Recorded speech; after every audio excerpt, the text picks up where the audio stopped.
Good evening and welcome to the February 6, 2024 City Council regular hybrid meeting. I'm Mayor Salim Neese. This evening's hybrid City Council meeting is brought to you by Zoom and is being broadcast on the city's YouTube channel. We welcome anyone wishing to watch the meeting live to join us in the city's YouTube channel via Zoom or the Mercer Community and Events Center. Welcome to all and thanks for joining us tonight. Council members, please have your microphones turned on for roll call, and City Clerk Andrea Larson, please call the roll. Thank you, Mr. Mayor. Councilmember Andral. Here. Councilmember Jacobson. Here. Mayor Neese. Here. Councilmember Reynolds. Here. Deputy Mayor Rosenbaum. Here. Councilmember Weicker is absent. And Councilmember Weinberg. Here. Yes.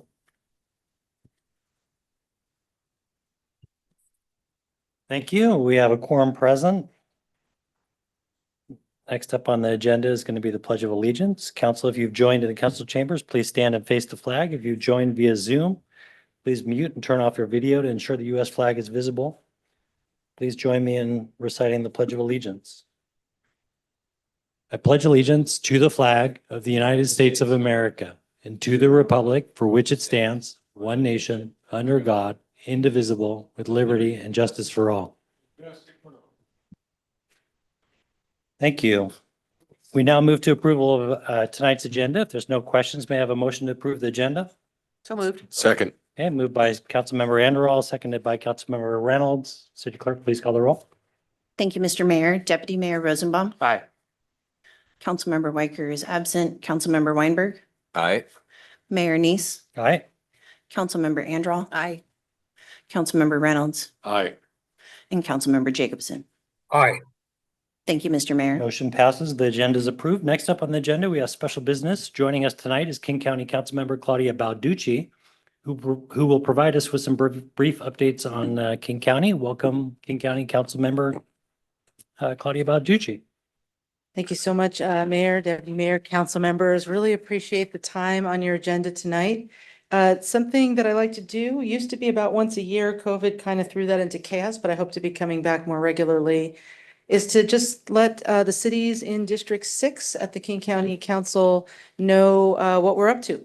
And so next slide, please. My name is Claudia Balducci. I'm the King County Council member for District 6.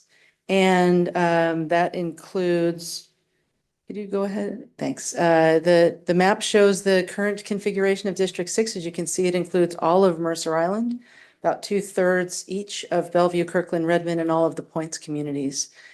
So briefly, I'm just going to say a little bit about what I'm personally up to this year and then some of the big issues facing King County. And I'd love to take some questions and have dialogue with you at the end. This year, my leadership positions include I'm chair of the Regional Water Quality Committee, which has oversight over certain aspects of our regional sewer system. I am the chair of King County Council's Committee of the Whole, which has a roaming jurisdiction over big regional issues. I continue to chair the Sound Transit Board System Expansion Committee and I'm sure we can have some conversation about that tonight. And I also chair the Affordable Housing Committee of the Growth Management Planning Council. And we'll talk about that as well. Next slide, please. So a few issues. The first and probably biggest challenge we're going to have this year at the King County Council is our budget, where we are facing a up to $100 million shortfall. Almost all of that shortfall is going to appear in what we call our general fund. We have many funds at King County. We have funds that cover transit and solid waste and wastewater treatment. None of that money can be used for other purposes besides what it's dedicated to. So although our budget is very large at $16.2 billion currently for the biennium, $100 million out of our general fund is a very big slice indeed. As you can see, what we pay for out of the general fund is mostly justice and safety, police, sheriff's office, the jails, the courts, prosecuting attorney, and defense. So what we're doing about it is we are continuing to look for some relief in Olympia On the 1% property tax cap, our costs have increased faster than that 1% plus construction for many years now, but particularly in recent years with inflation. And we are also looking to economize, as we always do, and to potentially cut general fund services if necessary. Next slide, please. On the topic of transportation, you may have noticed that there is a light rail line being built around these parts. You can see it not far down the street from here. And you're also, I'm sure, keenly aware that we've had some workmanship challenges on the I-90 bridge and on the approach to the Mercer Slough. And so we are unable to open the entirety of the East Link line this year as was planned. However, I've advocated to open what we can, and that's 8 stations to the east of here through Bellevue and Redmond, and testing is happening now. We're getting ready to open in late March through sometime in April. I do hope you'll come out and ride it and see what the future will hold here. And as the chair of the System Expansion Committee, I continue to push very hard to get us through the challenges we need to get through so that we can open to Mercer Island as soon as possible. Sorry, one more word on transportation, and that is you may be aware that we have a road safety, increasing road safety challenge in this country and in this state. Serious injuries and deaths have been going up tremendously, more or less since COVID started, but that increase hasn't abated. It is an increase you don't see in other countries, really only in the United States. And so when I was the chair of the Puget Sound Regional Council a couple of years ago, I began a push for us to have a regional approach to traffic safety. And that has culminated in the last couple of weeks with a funding framework that will put more support towards safe system approaches for jurisdictions in the 4-county area that includes King County. We're going to have about $750 million in our next funding round, and projects that improve safety and commitments to safe system approaches like Vision Zero will be part of that. We're also at Puget Sound Regional Council engaging in cooperative grant making. We've run 2 rounds now where PSRC wrote a grant to the federal government and got money for multiple different jurisdictions. I believe Kent received one, Redmond. If Mercer Island has not applied, I'd be happy to connect you with people if you have an interest in this work to advance a Vision Zero or other safe system approach. Regionally, if we all work together to build safer systems, we're going to save a lot of lives. Next slide, thank you. Housing and homelessness is an area where we continue to have a lot of focus. The chart up there is not intended for you to read in any detail, but to demonstrate work that we completed in the last couple of years at the Affordable Housing Committee, which is a committee of the Growth Management Planning Council, where Mercer Island is represented by Mayor Neese, or has been. I don't know, still are. And what we did was we took the requirements of House Bill 1220, which said that jurisdictions in the next comprehensive planning round have to plan to accommodate affordability. You know, it used to be with comprehensive planning, you'd get your housing target, you'd get your jobs target, and you would plan for enough land use capacity to meet those 2 numbers without regard to what the jobs pay and what the housing costs. And now we are all being required to plan for affordability. We were given a countywide set of goal numbers, which we then worked really hard to split out into individual jurisdictions. And all of you are now working hard on your planning towards those numbers. We have a supportive accountability framework that we've put together, which means that we at the Affordable Housing Committee, where y'all are represented by the Sound Cities Association, and there's other members, we will review the housing elements of all of the city's plans and the county's plan and give feedback. Then you complete your plans, and in 5 years, we will also come back together to see how we're doing and whether there's call for some kind of adjustment. The goal, of course, is to provide housing sufficient for the people who want to live in this very expensive and very high opportunity region. Just a word on King County Regional Homelessness Authority.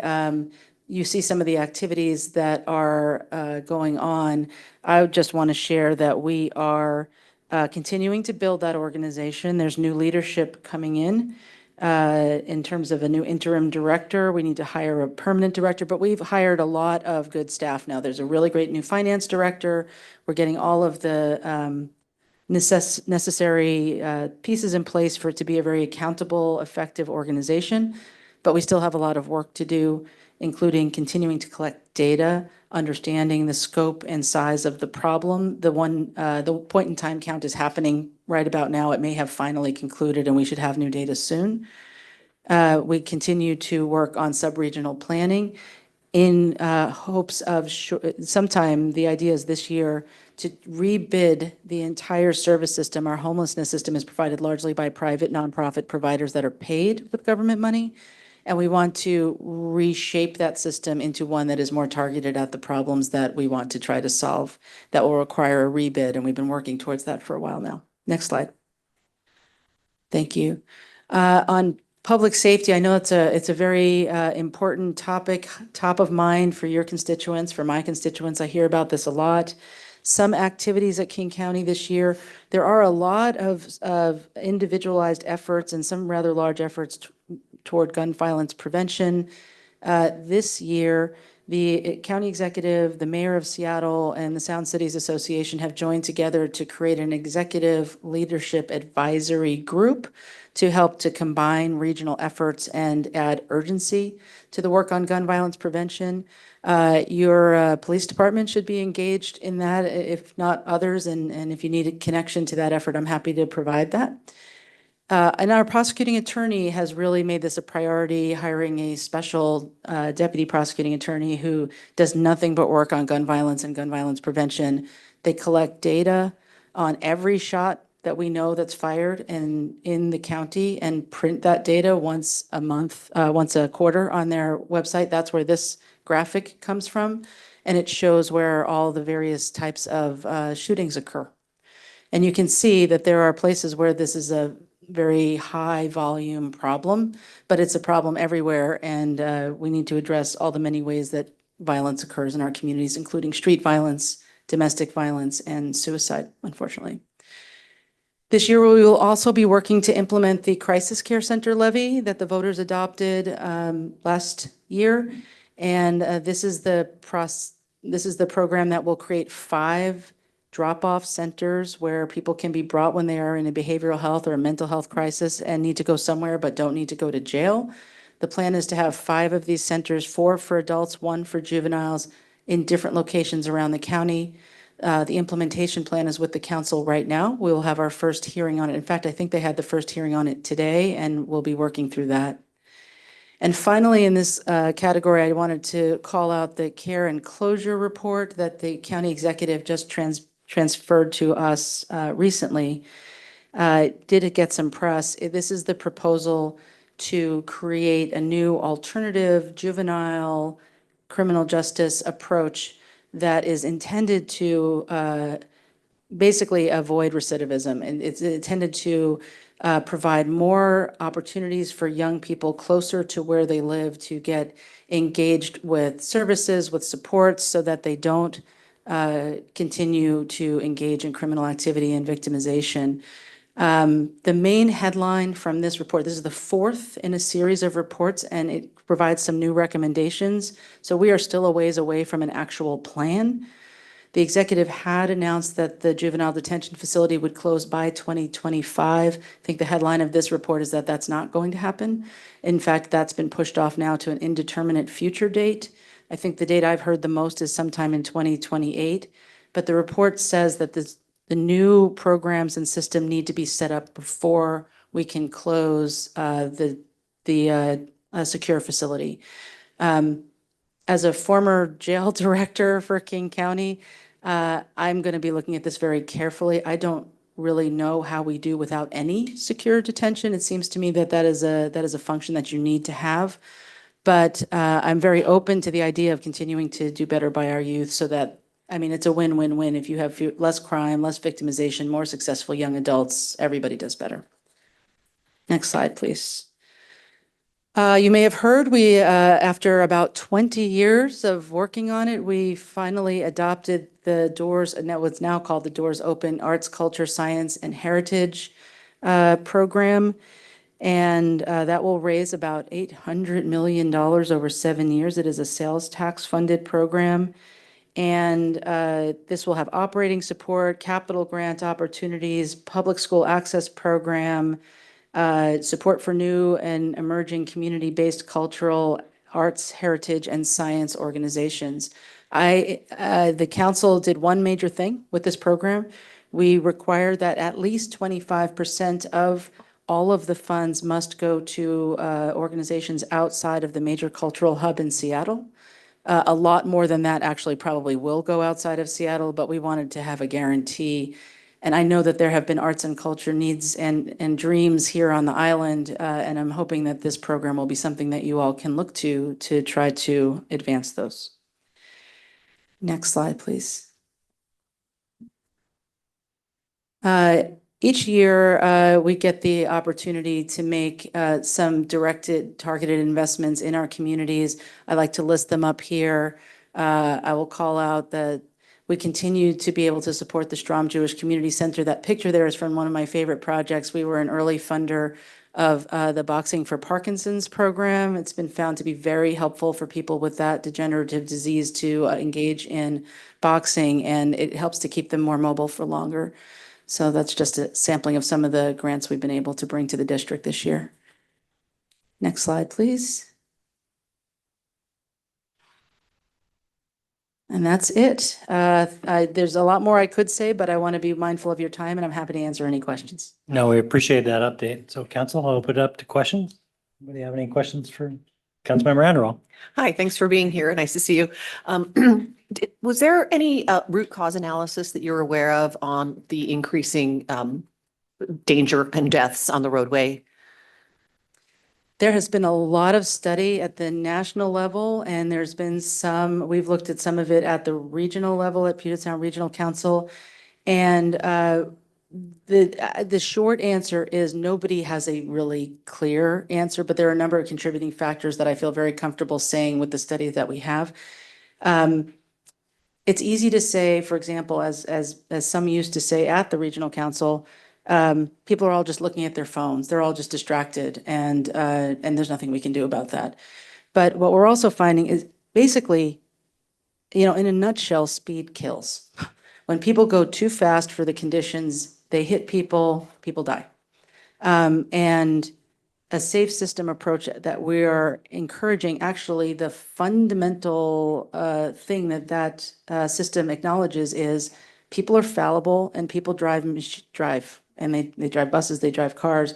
What we're trying to do is build a system that when folks inevitably make mistakes, the result isn't serious injury or death. So it basically slows the system down in places where there's interactions between pedestrians, bicyclists, and cars. But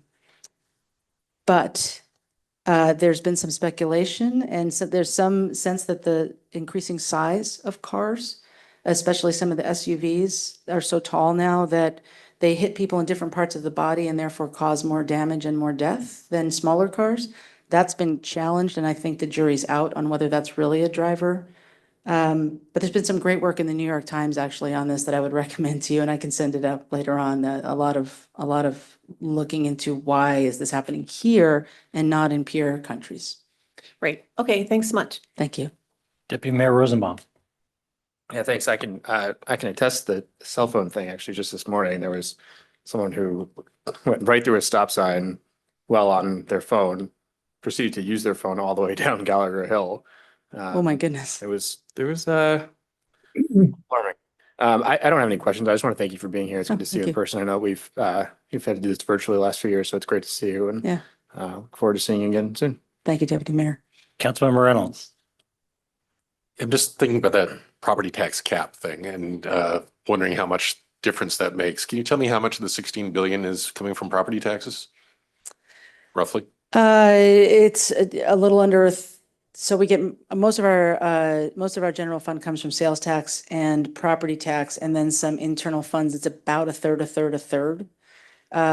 In the general fund, that's not the 16 billion. That's the general fund, which is smaller than because we have lots of other revenues that come into the rest of the budget, including sewer fees, and so Happy to send you an exact number, but it's about a third of the general fund. Curious how the share of the total, if you can send that to me. You bet, happy to. And then remotely, we have a question from Councilmember Jacobson. Thank you, Councilmember Balducci, and congratulations on your reelection. And thank you for, bringing us current about what's happening outside our little rock. And going to the traffic thing for a minute, one of the things that I've observed is that there's immensely more congestion than there was even pre-COVID. And that raises a level of or reduces a margin of safety because people are going slower, following more closely, and then have to make instant decisions about turning. The other thing I would say that ought to be looked at is how qualified are drivers. I mean, they're drivers that as my colleague Dave pointed out, who either don't care or are clueless about what it is to drive safely.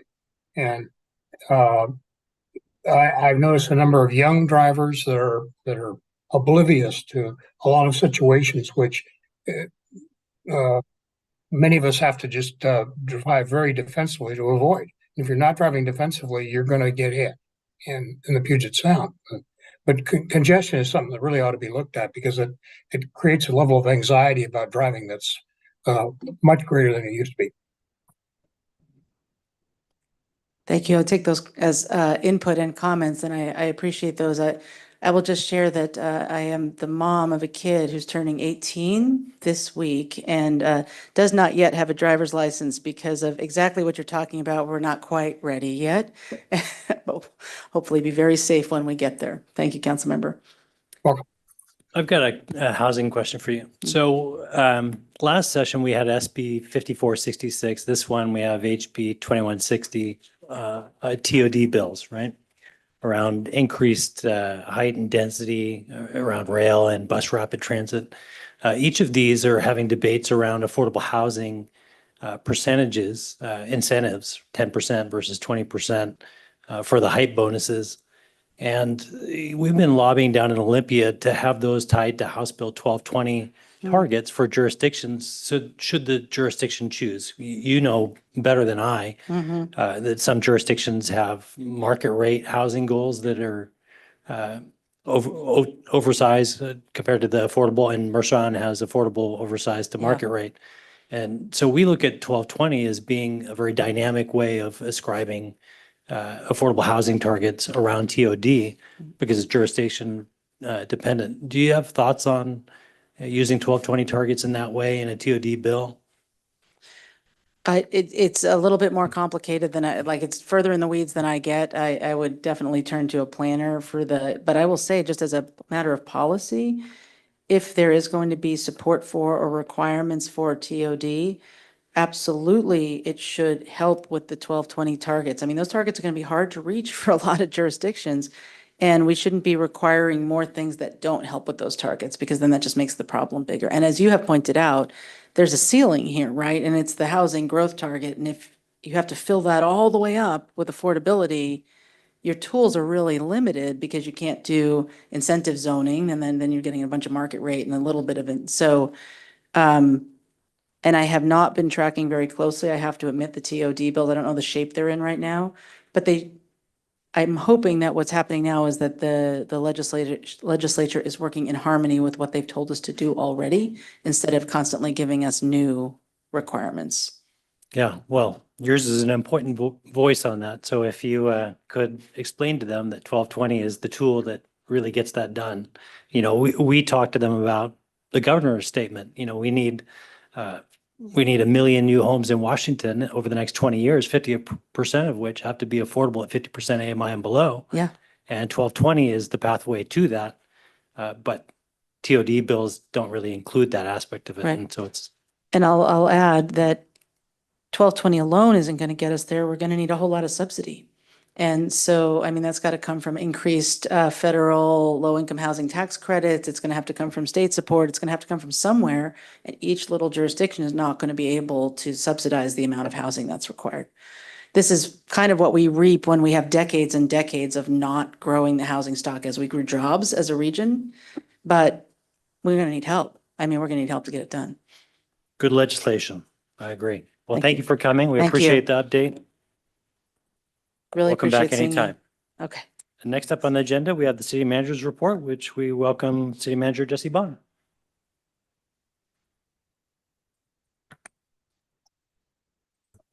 All right. Good evening, Mr. Mayor, members of the council. Casey will be sharing her screen. Thank you, Casey. Next slide, please.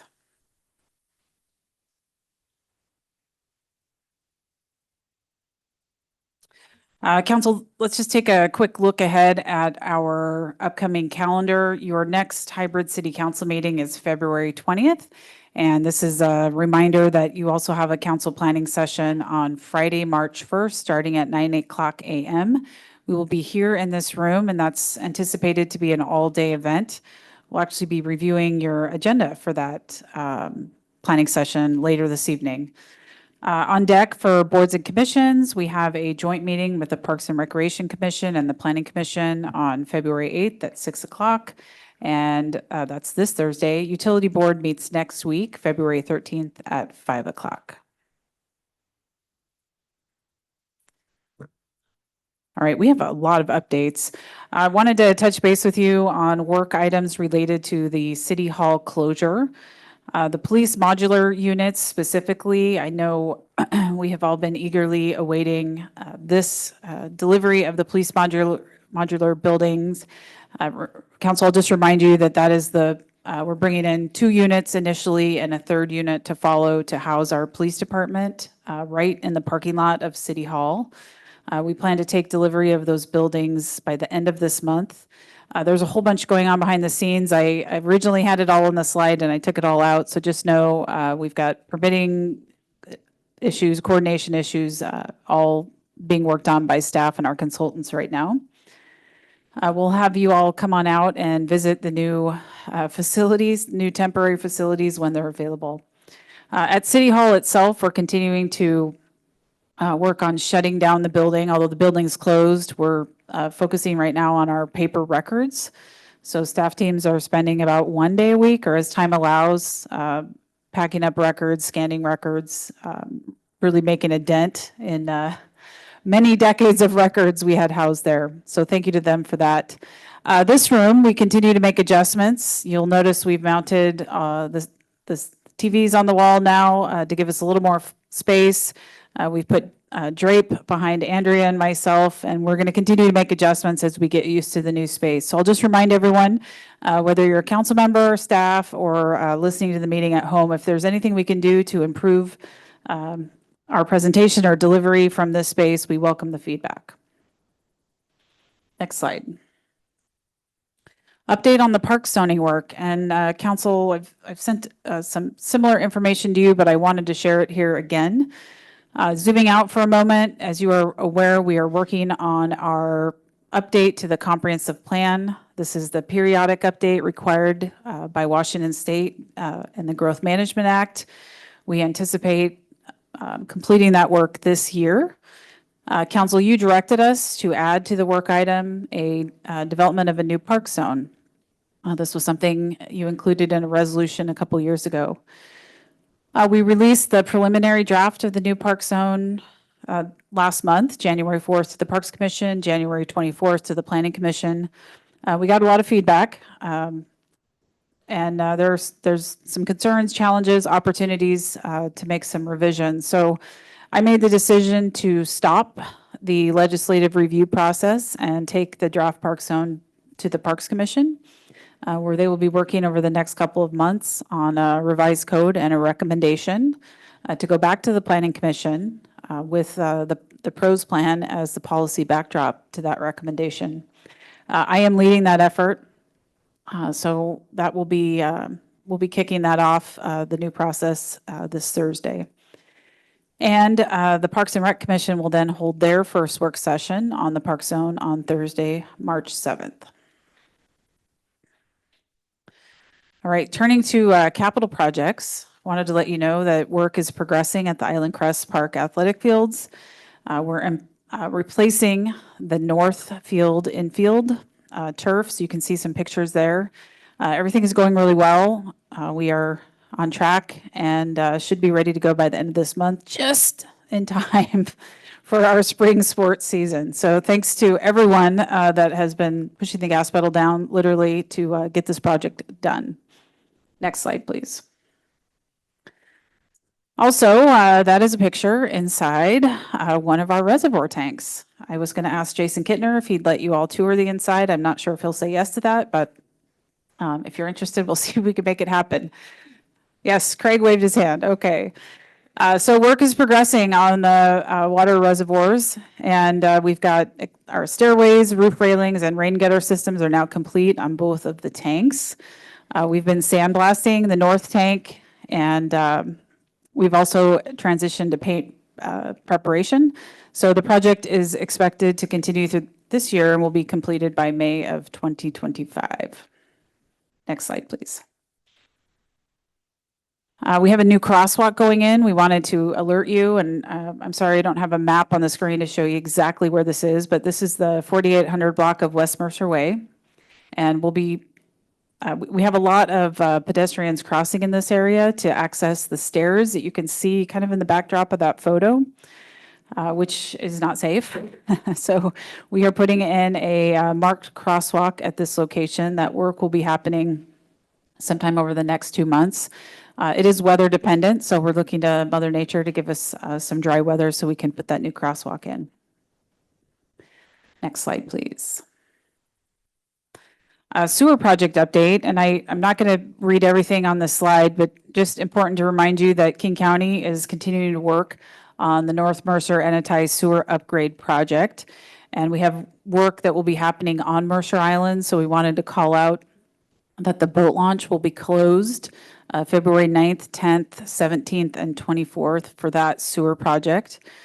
King County just pushed out an update. Most of the text on this slide came from that update, so you can read all about it. But we'll continue to update our community as well, because even though it's winter, we know many people are still using our boat launch. All right, next slide, please. The playground projects, we are underway with planning and design for playground replacements, which were funded. Playground replacement funding is coming from the recently approved Parks Levy renewal. Roanoke Park is the first playground on deck. We had a public meeting last week, fairly lightly attended, but that's okay. We are asking for additional input on the playground design. We have our survey questions up on the Let's Talk page. I've seen a preliminary layout, and we're really excited to be improving this playground, replacing the old equipment, but also making it an accessible play space. So if you are interested in providing feedback on the playground, we ask that comments be submitted by February 9th. And again, the survey is available at our website, which will redirect you to our Let's Talk page. Next slide. I-90 closure, lane closure. So that picture on the right is that expansion joint that has given us so much grief over the last few weeks.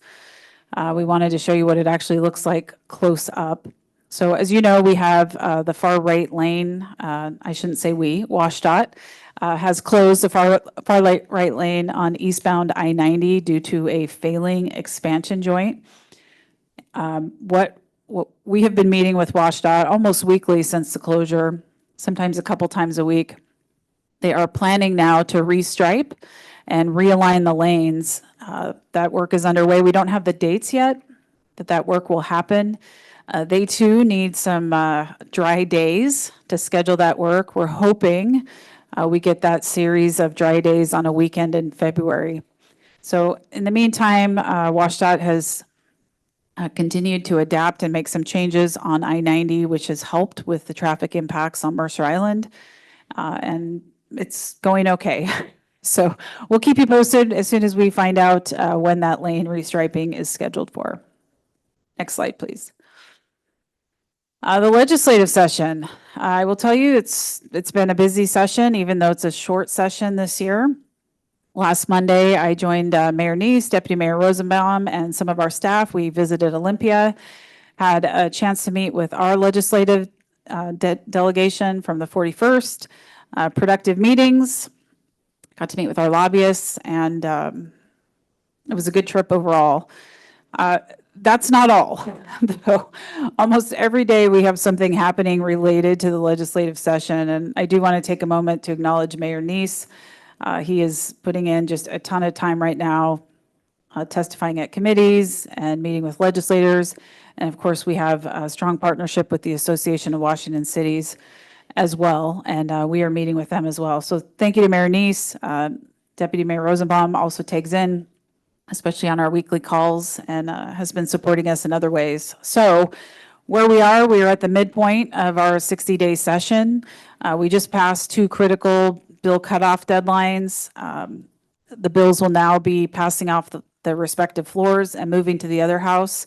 So February will still be very busy. We will continue to work hard and advocate for the city's legislative priorities. Next slide, please.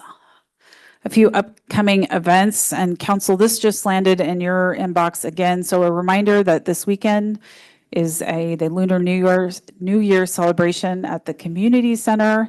It, is from 10 to 2:30 p.m. Entry is free. All are welcome. Particularly bring your kids and neighbors, friends for lantern making. The lanterns will be part of the display at Mercer Park. So I think we have more information on our website, but just wanted to remind you that is this weekend, Saturday, 10 to 2:30 at the Community Center. We also have a restoration event if you'd like to get outdoors this weekend. This is at Pioneer Park on February 10th from 10 to 1. Next slide, please. All right. A few congratulations are in order. Sitting right next to me is City Clerk Andrea Larson, and I am really proud to announce that she has earned her Certified Municipal Clerk designation from the International Institute of Municipal Clerks. And this is no small feat. It takes over 3 years and 120 hours of education and a whole very long list of things to achieve this accomplishment. Andrea, we are really proud of you. Congratulations.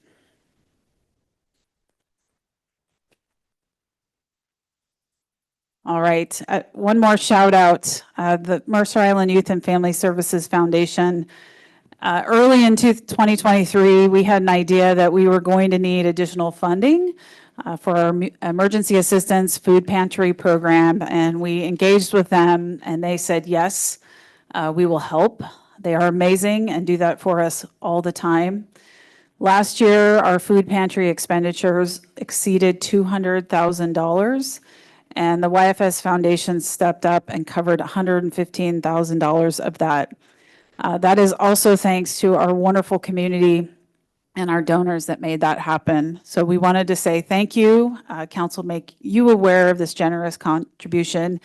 And of course, the timing is not lost. If you've peeked into the gymnasium, it is all set up for the YFS Foundation breakfast tomorrow morning. We're looking forward to hosting that here and supporting the YFS Foundation, who in turn provides critical funding to our YFS department and those important services. So I'll look forward to seeing all of you there in the morning. Next slide. Ending on a sad note, I wanted to acknowledge the passing of a wonderful volunteer, Bob Wiley. If you shopped at the thrift shop, you probably had a chance to meet him. He was always up front. He knew his favorite place to be was a greeter. He had a fun thing he did. Every time he showed up for a shift, he picked one thing that he wanted to sell that day and would work really hard to figure out how to get it sold. He was also a data mine for us. He kept count of who was shopping and how many people left without purchases. And we used all of that information to inform our own business operations. So Bob will be dearly, dearly missed, and we extend our condolences to his friends and family. Thank you. Very good. Thank you for that update. Our next item of business is appearances. This is an opportunity for anyone to speak to the city council on any item except items requiring a public hearing or quasi-judicial matters or campaign-related matters. City Clerk, do we have anyone signed up for public appearances tonight? Yes, Mr. Mayor, we have 4 people who signed up to speak. Very good. Tonight's agenda will include in-person public appearances and remote public appearances via Zoom. Individuals wishing to address the council may do so in person or by Zoom or telephone, provided they registered with the city clerk by 4 p.m. today. When it's your turn to speak, you'll be called by name. Remarks must be addressed to the council as a whole and not to individual council or staff members. Any person making personal, impertinent, or slanderous remarks, or who becomes boisterous, threatening, or personally abusive while addressing the city council may be requested to leave the meeting. Please speak audibly, state your name and city of residence for the record. There'll be a timer on the screen. You'll have 3 minutes to speak. When your time is ended, I'll thank you for your comments. Move to the next speaker of item of business. City Clerk, please call the first speaker. Thank you, Mr. Mayor. Our first speaker tonight is Addie Smith.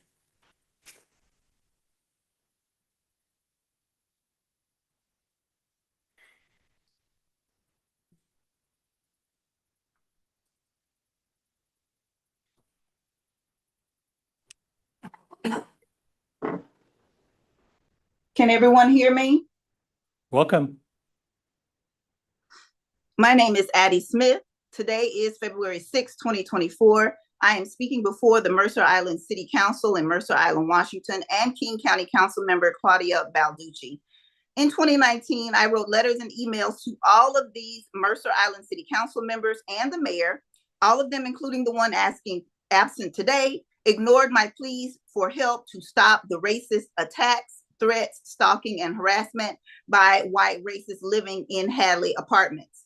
The $100 million plus luxury apartment building on Mercer Island that I was hired as the operations manager to oversee. There was a multifamily tax exemption in place at the time. It is a low-income housing component that required 20% of the apartments be leased to low-income people and families. The previous city of Mercer Island's interim city manager was responsible for monitoring applications, the wait list, and the city's agreement with the owners of Hadley Apartments, ensuring that the multifamily tax exemption was being followed. And she did not do this.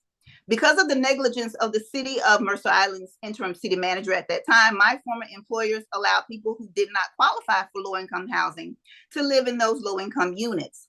They allowed the people who did not qualify to live in low-income housing to live in those low-income apartments.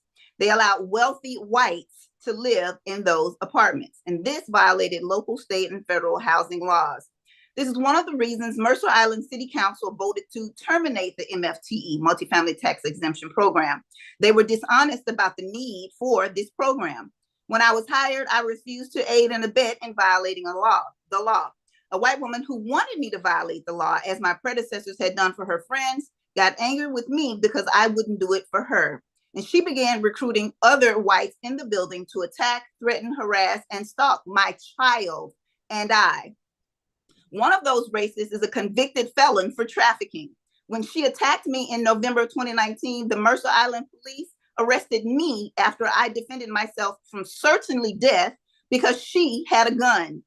For months from 2019 to date, February of 2024, these Mercer Island police refused to write even one police report. The chief of police, Ed Holmes, responded to one of my emails that I sent to all of these council members sitting here before you, and he said, "I am hopeful things will settle down for you soon."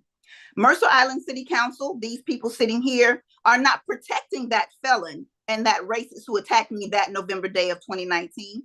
They are protecting themselves because they all received my emails. They are protecting the police who arrested me instead of the convicted felon who attacked me with a gun that day that she had in her pocket. They have taken my life because I haven't worked since 2019. I haven't been able to take care of my family, my daughter. Thank you. Our next speaker tonight is Kirsten Orndorff.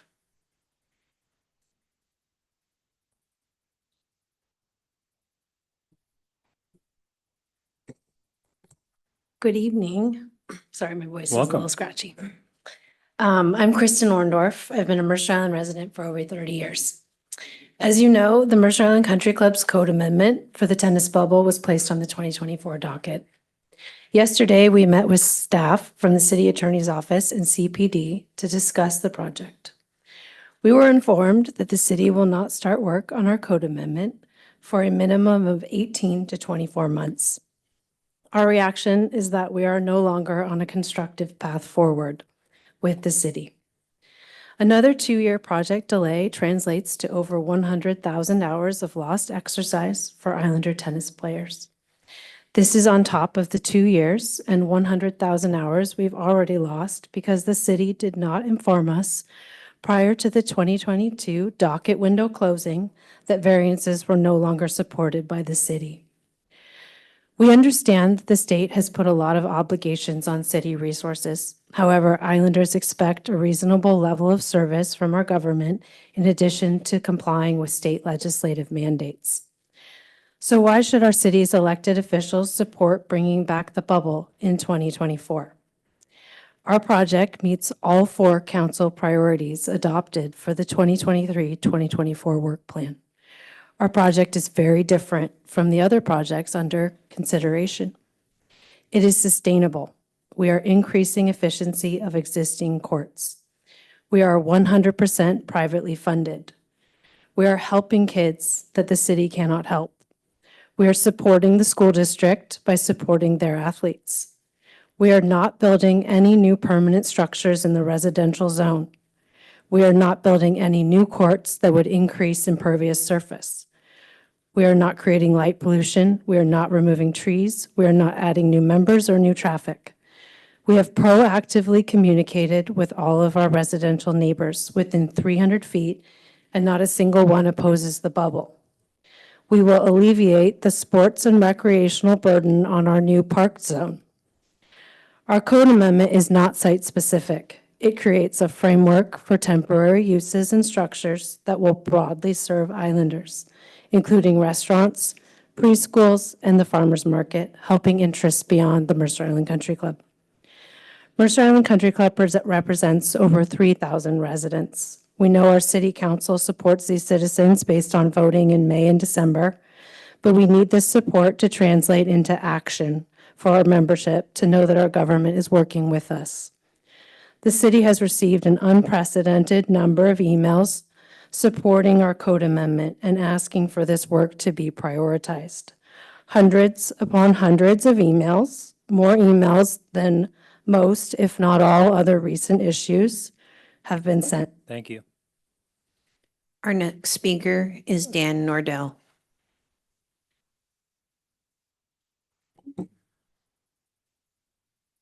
Ready? Welcome. Yeah, thanks a lot. Clock. Good evening. I'm Dan Nordell. I'm a 20-year Mercer Island resident. I'm speaking today representing 3,200 Islander members of the Mercer Island Country Club in my role as the president of the Board of Trustees. I appear today to propose a way forward on the temporary structure docket item. As Kristen mentioned, we had the opportunity to meet with legal and CPD staff this week. We left that meeting with a greater understanding of the significant challenges staff faces on executing the large body of work mandated by the state. Without any change to the direction given to staff, the 2024 non-legislative docket items will likely not be advanced before second half of 2025. Without a change in direction given to staff and assuming no more legislative mandates, jump the queue, we won't address the acute tennis and pickleball court shortage problem during rainy months until 2027 or potentially beyond. But we are offering a solution. We've looked at the work necessary with our land use council and believe the plan, and while we don't have complete understanding or transparency of the exact process, believe the amount of work required, planning work, is in the 40 to 60 hour range. We're prepared to make our council available to the city and fund additional consultants the city may decide to hire to expand its planning capacity. We then ask that when the first small window of opportunity to execute on this, perhaps during a lull in the sequential execution of the comprehensive plan and housing work, we jump in to assist staff to progress 1/3 of that non-legislatively mandated 2024 docket. So together we feel we have an opportunity to affect immediate positive change please accept our offer to assist moving the temporary structure code, the establishment of that code forward by prioritizing this important and impactful work. I want to take this opportunity to thank you all for patiently listening, for your support, your guidance, to get us to this point. We're close. We want to offer a way forward, a way to advance while we advance the legislative work. So thank you all. Thank you. Our last speaker tonight is Alex Zimmerman.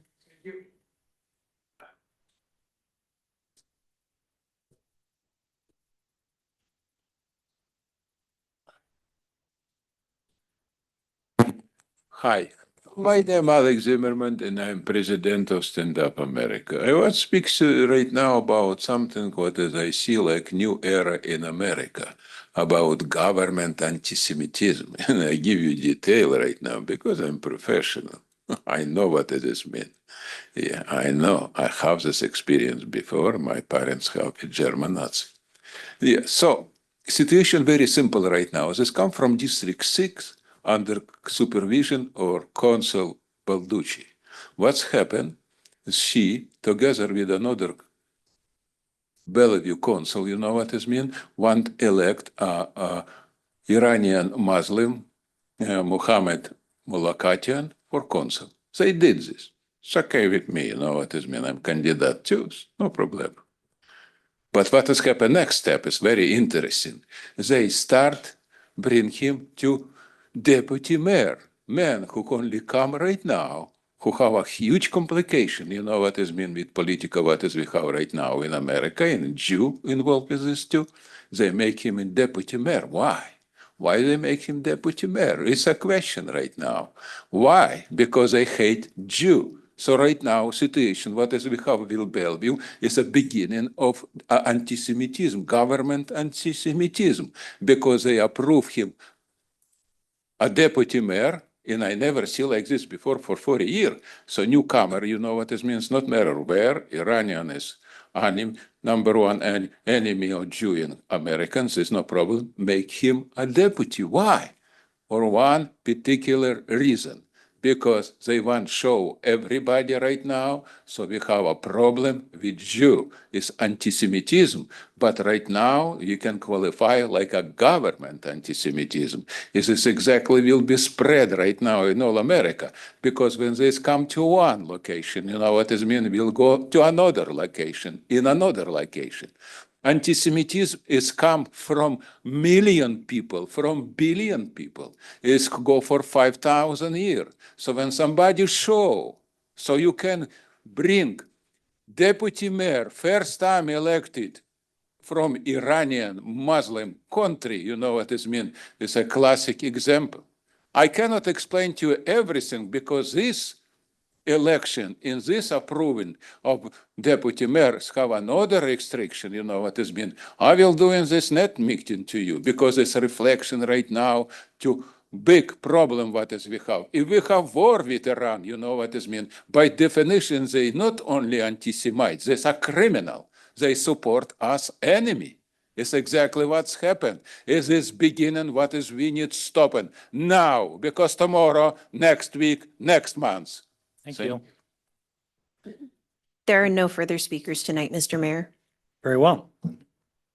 We move to our next item of business, which is approval of the consent agenda. The consent agenda contains AB 6399, January 12, 2024 payroll certification, AB 6400, January 26, 2024 payroll certification, certification of claims for January 12, 19, 26, 2024, City Council meeting minutes of January 16, 2024, regular hybrid meeting minutes, regular hybrid meeting, and of the January 26, 2024 special hybrid meeting, AB 6397 Washington State Historical Society Grant Agreement for Luther Burbank Boiler Building Phase 1, AB 6401 Sunset Highway and 77th Avenue Southeast Intersection Improvements Project Closeout, AB 6406 Acceptance and Appropriation of the Department of Commerce Middle Housing Grant for HB 1110 Compliance. Council, is there a motion to approve the consent agenda as presented? So moved. Second. Okay, moved by Councilmember Reynolds, seconded by Deputy Mayor Rosenbaum. City Clerk, please call the roll. Thank you, Mr. Mayor. Councilmember Reynolds, Aye. Councilmember Weinberg, Aye. Councilmember Andral, Aye. Councilmember Jacobson, Aye. Mayor Neese, Aye. and Deputy Mayor Rosenbaum. Aye. Thank you, Mr. Mayor. Very well. Motion passes. Consent agenda is adopted. Our next item of regular business is AB 6410, Customer Service Team Briefing, for which we welcome Chief of Operations, Ali Speets, Customer Service Supervisor, Angie Moreau. Welcome. Good evening, Council. I'm Ali Speets, Chief of Administration.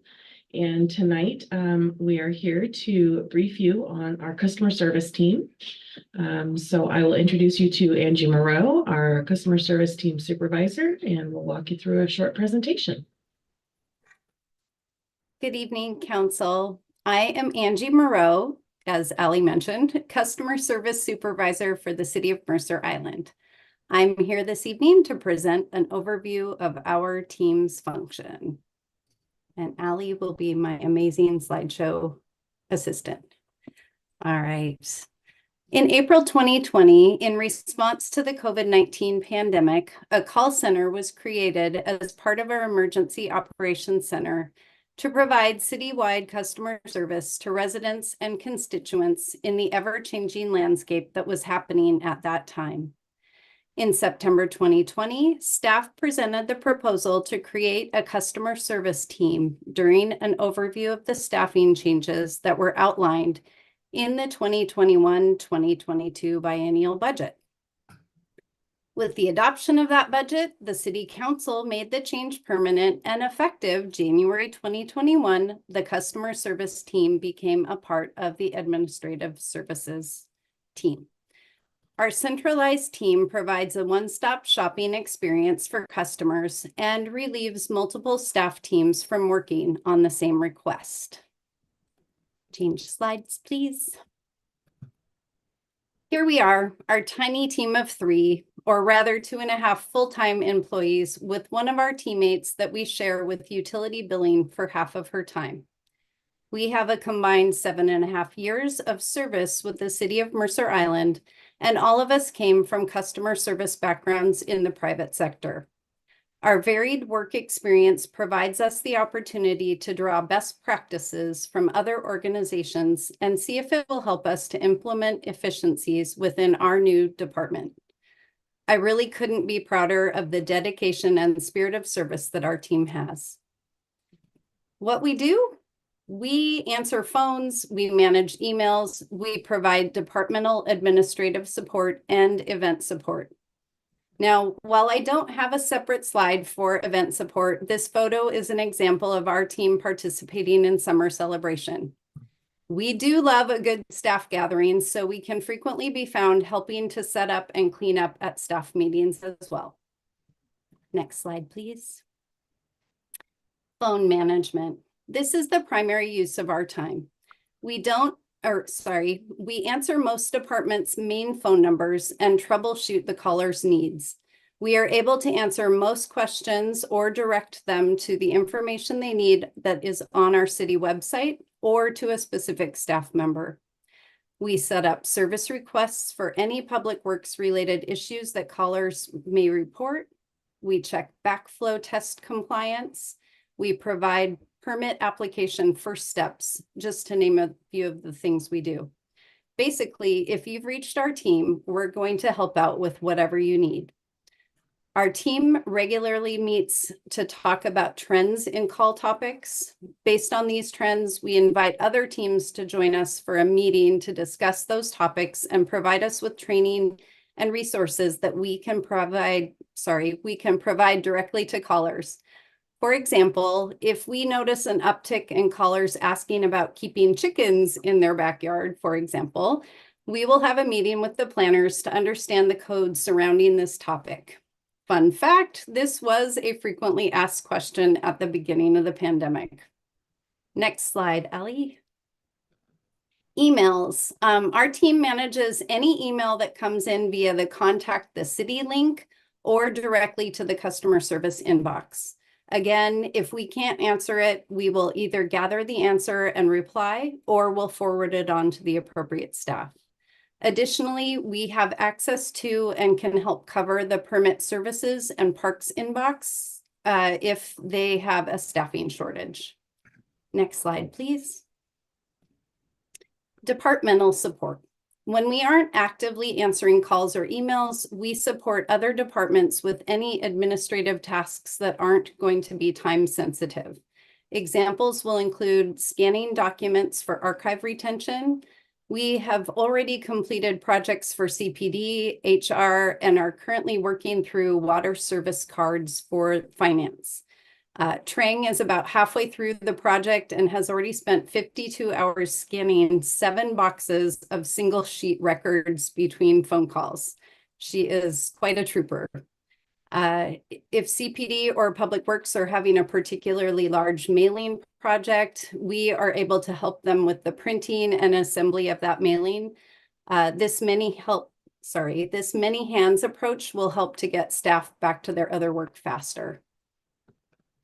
We can assist with the inspection request line. If our permit services team is short-staffed, we can help get inspections set up from the request line for them. Fleet fuel receipt reconciliation, tough to say, but easy to help out with. This recently added task is to provide quick turnaround of payment to the fuel station by reconciling the staff receipts against the station's invoice. Next slide, please. So in 2023, we answered 13,046 calls. We were able to respond to 10,108 of those, which is 77.5%, without having to forward them on to other staff.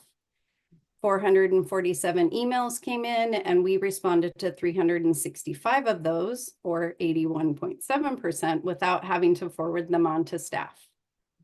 Next slide, please. Our top call volume departments are as follows. CPD is consistently about 30 to 35% of the calls we take each week. Through ongoing training with permit services team, we're able to handle about 70% of those calls without forwarding them on. The junk call category covers any robocalls, fax machine dials, pocket dials, and wrong numbers that may come in.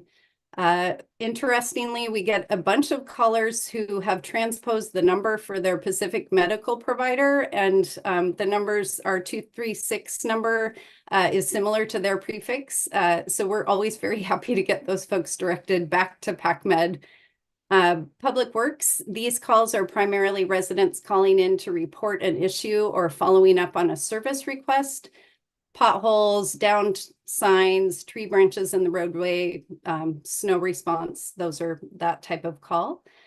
The thrift store comes in at 10% with an equal number of people wanting to shop and donate. They're calling in for information about that beloved thrift shop. Next slide, please. As mentioned, our team really wants to help. So please call us first. Many times we get callers who call in for a particular staff member.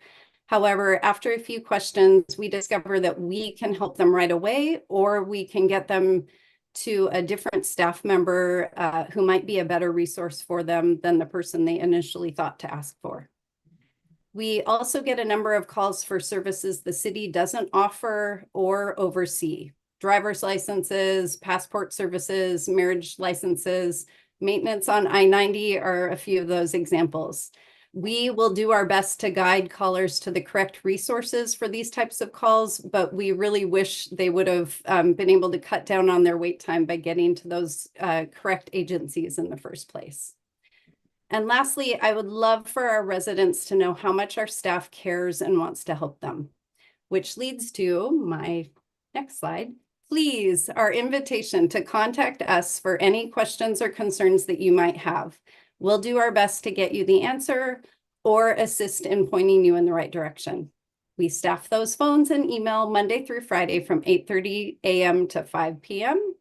And that concludes my presentation. I'm happy to field any questions you might have. Well, thank you for that. Council, are there any questions? Deputy Mayor Rosenbaum. I don't have a question, but I'd like to highlight two things here. One is that the first touch numbers are really, one touch numbers are really impressive. You've shared those in the past, and I think they actually have ticked up a little bit, but the number of calls that you're able to sort of handle on one touch is really something else. And it's also just a wide spectrum of issues you're dealing with. So that is really impressive. I want to say thanks because that personal nature really does come through.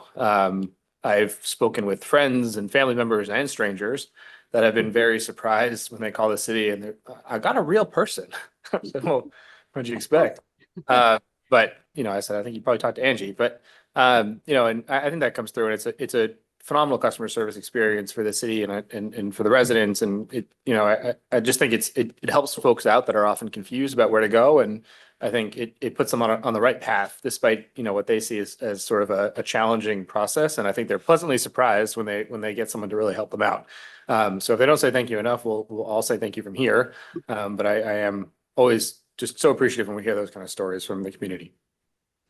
Thank For you. sure. Lots of agreement on that. Councilmember Jacobson. And then Andrew. Yes, thank you. I'd like to thank you, Angie, and your team for what you do. And I would say that, in my opinion, how our residents of Mercer Island perceive our responsiveness and receptiveness is really, really important to governing this city, not only properly, but with the approbation of our citizens. And I also have some personal gratitude. That is, people call me up and say, well, what about this or what about that? So I just give them your number, and oftentimes they call back and say, God, they really answered the question. Why couldn't you answer it? And I said, well, I've just, sent you to the best source, but thank you for what you do. It's really important. And it puts a face on this city that we haven't had since, COVID. So thank you. Thank you. Councilmember Andrew. Yeah, Allie and Angie, thanks to both of you and your team.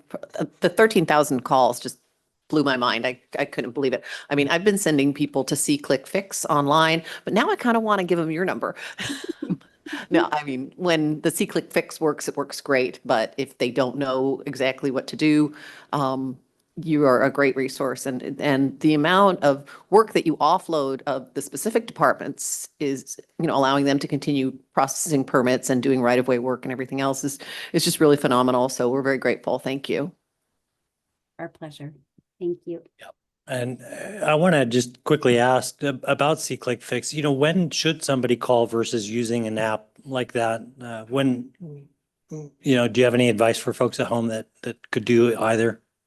The best time to use See Click Fix is the times when we're not in the office to take their call. The Public Works crews arrive earlier than we do, and especially over the weekend, if the issue is already loaded into the CityWorks system, those crews can get on it earlier than if it's in a voicemail to us. We would arrive at 8:30 and we'd process it, but it can already be in their workflow queue. The other times that's helpful is if they are having to or want to attach photos. It's a little clunky for us. We will take their call and then we'll invite them to email us the photos, and then we can still link it. It's still effective, but it takes a little bit more time. So, but we're always happy to help set those up for folks who call in as well. Excellent. I'm sure a lot of people appreciate that. So, and Council, any final questions? Councilmember? Yeah, sure. I just wanted to say thank you for all that you do and having a wonderful frontline support for our community is very unusual. Most cities don't have this nowadays. And it really does, people really do appreciate it in the neighborhood, and we appreciate it as well. And just to crunch some of the numbers, 13,000 calls, that was in 2023, right? So that's over 40 calls a day, which is a regular workload. That keeps keeps a lot of it keeps a lot of incoming work flowing into the department. I worked for a year in product support at Microsoft and answered thousands of calls as well over the course of a year. And it really keeps you on your toes to be and really know about everything that's going on in the city when you're answering questions for people that are calling in. So thank you for all the work you do and great work. Councilmember Reynolds. Yeah, the disadvantage of going last is everybody's already said a lot of what I wanted to say, but I'll just make 2 quick points. One is that people like you put a human face on the city. That's very important, that people know there's someone to call and they'll get a response. Whereas if you're, if you live in New York City and you want to call and find out who the right person is to help you, good luck. Here this is going to happen, and I think it's the virtue of small town life and the good system you guys have set up. So thank you. Secondly, it seems Ted and I may have had something in common in our backgrounds, or at least vaguely in common, that early in my career I worked doing software tech support, and I answered the phone a lot as well. And I know that in that role, it was harder than heck to have that job because you could never, every time I had 30 seconds to pause and work on something, the phone would ring again. And so I'm sure you guys are doing a huge amount to make the rest of the staff more important by filtering out some of the calls they didn't really need to handle, and so thereby making the rest of the city more efficient. So thank you for that. Excellent. Well, thanks for that update. Thanks. All right. Our next item of regular business is AB 6414, the 2024 City Council Planning Session Agenda, for which we welcome City Manager Jesse Bond. Good evening again, City Council. No PowerPoint tonight. Just call your attention to the draft agenda in your packet for the March 1st planning session. I had a chance to have lunch with the mayor and deputy mayor when we were in Olympia last week and shared with them an outline, and it is before you tonight. So if you'd like me to, I think it's pretty straightforward, so I'm not gonna read it, but I will turn the floor back to the mayor for your discussion. I'm happy to answer any questions. And ultimately, this is your agenda, so if you'd like to see any changes, this would be the opportunity to do so. Okay, council, any questions on that, or is there a motion? Councilmember Jacobson. The question, but I think there's a February 20th at 5 p.m. deadline for any suggestions. And I have not had the opportunity to look through this, but I may or may not have a suggestion. As long as I BCC everyone else on the council, which I would certainly do with any suggestion, is that pass muster with all the kinds of things we're concerned about OPMA and everything? Are you suggesting for a change to the? No, I'd like to confirm that let's say, I think number one item ought to be tearing all the trees down on Mercer Island. And I would cut that's my suggestion for revision to the agenda for our planning session. And I would certainly, and I would want to copy everybody else, and they can all say, well, this is the stupidest thing we ever heard. But is that the right thing we should do for things that we're not going to discuss today? Because I frankly haven't had a chance to really think about them carefully. And I may or may not have anything to suggest, but I just want to understand what the path is between now and February 20th as far as making suggestions. I can field that, Councilmember Jacobson. I believe we put a call out to the council for feedback on your council rules of procedure, any changes. And as those are coming in, we're dropping them into a matrix so that we can bring them to you on March 1st. Councilmember Jacobson, we can give you a couple days wiggle room. The packet will be published on February 23rd, so that's a Friday before. If you need a couple extra days, that's fine. We'll just ask your other colleagues to make sure they hit that deadline. I think in this packet, we also asked for any advance feedback or suggestions you might have on the council priorities, also known as your goals for the biennium. So again, if you need a couple extra days, I think that's fine. We're just trying to get the packet out on the 23rd. And none of that replaces the actual discussion you'll have on March 1st. So if you don't get something in and you have an idea you'd like to share, you should also bring it. My question just goes in a little bit different direction. That's just a mechanical thing. If I decide to, let's suppose I make a suggestion about council priorities and say they ought to be 4, 3, 2, 1 instead of 1, 2, 3, 4. And if I I would make that suggestion as soon as it entered my feeble mind. And I would, but I'd make it to, copy everybody. Is that okay? It's okay to share that information with your colleagues. I'm so sorry, I misunderstood the question you were asking. The rule would be nobody should reply, right? Because then we get into an OPMA violation. So if you have something you want to share with your colleagues ahead of the first, you might just drop a note in and say, hey, I have an idea, want to get it on paper. Please do not reply. We'll talk about it on March 1st. Thank you. Okay, council, any other questions? I have a motion. Okay, I move that we approve the 2024 City Council Planning Session agenda as presented. Second. okay, moved by Deputy Mayor Rosenbaum, seconded by Councilmember Reynolds. Any discussion? City Clerk, please call the roll. Thank you, Mr. Mayor. Councilmember Reynolds, Aye. Councilmember Andral, Aye. Councilmember Jacobson, Aye. Councilmember Weinberg, Aye. Deputy Mayor Rosenbaum, Aye. and Mayor Neese. Aye. Thank you, Mr. Mayor. Okay, motion is adopted. Our last item of regular business is AB 6402, Public Works Building Facility Condition Assessment Presentation. We welcome Chief of Operations, Jason Kidder. And Mr. Mayor, I'm going to cut in line and I will take the first few slides here and then I'll be handing it over to Jason Kittner. There we go. Elaine is driving the slides. Elaine Summergren, our Deputy Public Works Director, is joining us this evening tonight. Okay. Council, we are presenting to you the preliminary facilities conditions assessment for the Public Works building. It's preliminary because we still have some work we're completing, namely related to the structural assessment. So Jason and Elaine will be walking through that in detail, but I wanted to give you just a couple high-level thoughts as we dive into this topic. Next slide. There we go. This is just a presentation overview. So Jason will be providing you with a background on the building, a virtual tour of the facility, and then highlight some of the findings from our facility conditions assessment. Next slide. So let me begin on where we are with the long-range facility planning. You may recall that as part of your 2023-2024 work plan, we set out to do a lot of work on our facilities, including completing assessments on 6 buildings. Those assessments were to be completed in 2023.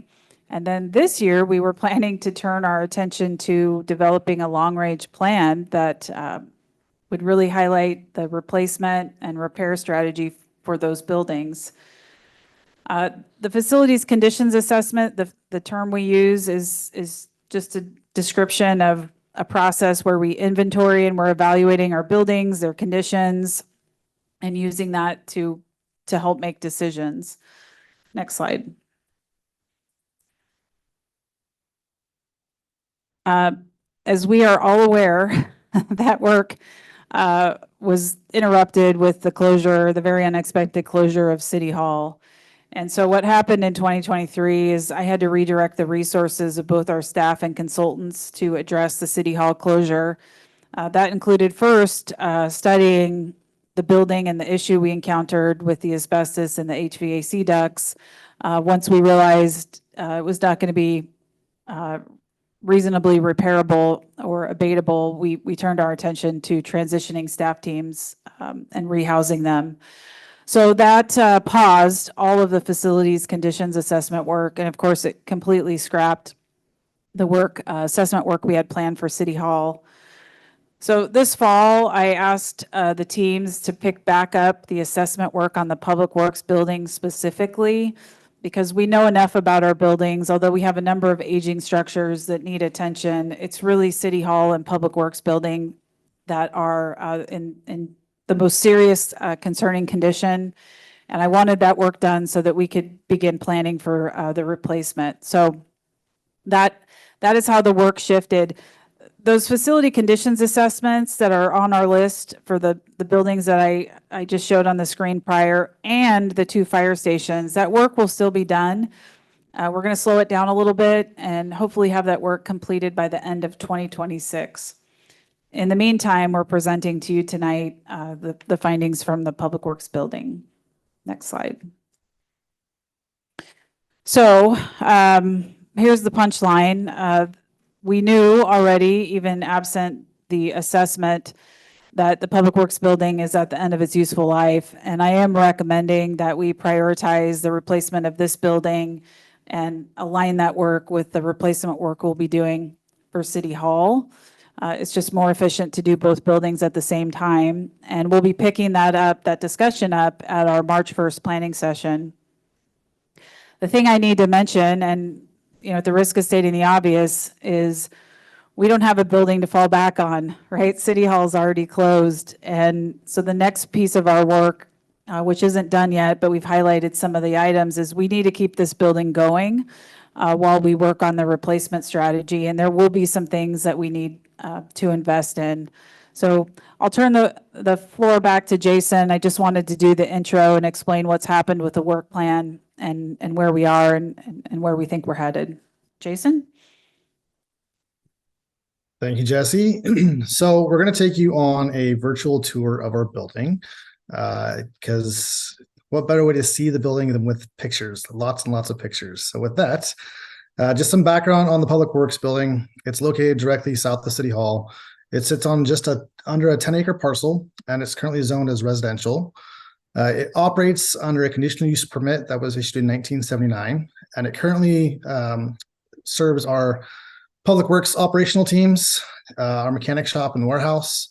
It has a number of outbuildings and storage facility, and obviously the materials yard is essential for our operations. It was constructed in 1981 primarily as a workshop and mechanic facility. As you can see there in the picture, there's a number of bay doors, including the small roll-up door in front, which is actually one of our operational team areas now.